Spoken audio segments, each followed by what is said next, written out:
ఉపవాస కోరిక నా దగ్గర ఏర్పాటు చేసుకోవడానికి దేవుడు నాకు ఇచ్చినటువంటి సమయాన్ని బట్టి ఉన్నారు. ప్రాముఖ్యమైనటువంటి సాక్ష్యం, మరి అనుకోకుండా నా కూతురు జీవితంలో బీపీటీ చదువుతుంది. అయితే కౌన్సిలింగ్ మొన్ననే జరిగింది. 3 కౌన్సిలింగ్లో కూడా దాదాపు సీట్ రాల. అయితే మనకి కాలేజీ వాళ్ళు మొత్తం కాలేజీలో మొదటి నుంచి ఒకే కాలేజీని అనుకున్నాం, వాళ్ళతో మనం మాట్లాడుతున్నాం. వాళ్ళు ఖచ్చితంగా మీకు సీట్ ఇస్తాం.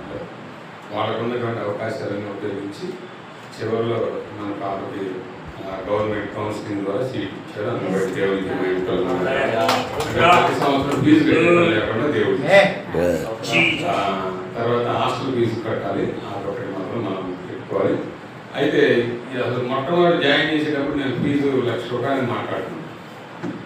ఈ కౌన్సిలింగ్లో సీట్ వచ్చిన తర్వాత ₹1,00,000 98,000 చేశారు. దేవుడికి స్తోత్రం. అక్కడ ఒక 5,000 అందుబట్టి దేవుడి నామానికి ఇదంతా కూడా కేవలం దేవుడు చేసినటువంటి కార్యం.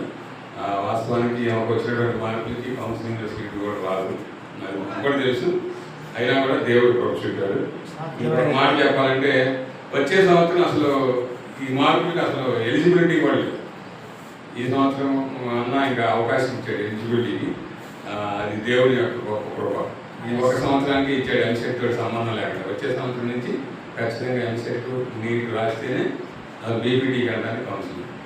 అయితే ఈ సంవత్సరం అది కూడా ఇచ్చాడు. దేవుని బట్టి దేవునికి మహిమ కలిగినగా ఈ సంవత్సరం మరి ఈ 4.5 సంవత్సరాలు బీపీటీ పూర్తి చేసుకోవడానికి దేవుడు కృప చూపాలని జ్ఞాపకం చేసుకోండి. ప్రాముఖ్యంగా అనుకోకుండా మరి ఈ నెల నాకు రావడం కూడా ఇది ఒక దేవుని యొక్క కృప.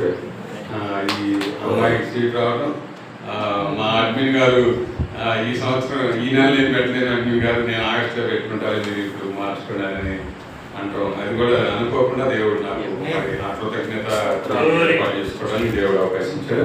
దాన్ని బట్టి దేవునికి మహిమ కలిగినాక తర్వాత ఇప్పుడు హాస్టల్లో సెలవులు లేవు. వాస్తవం నిన్న మొన్న సెలవు ఇచ్చారు.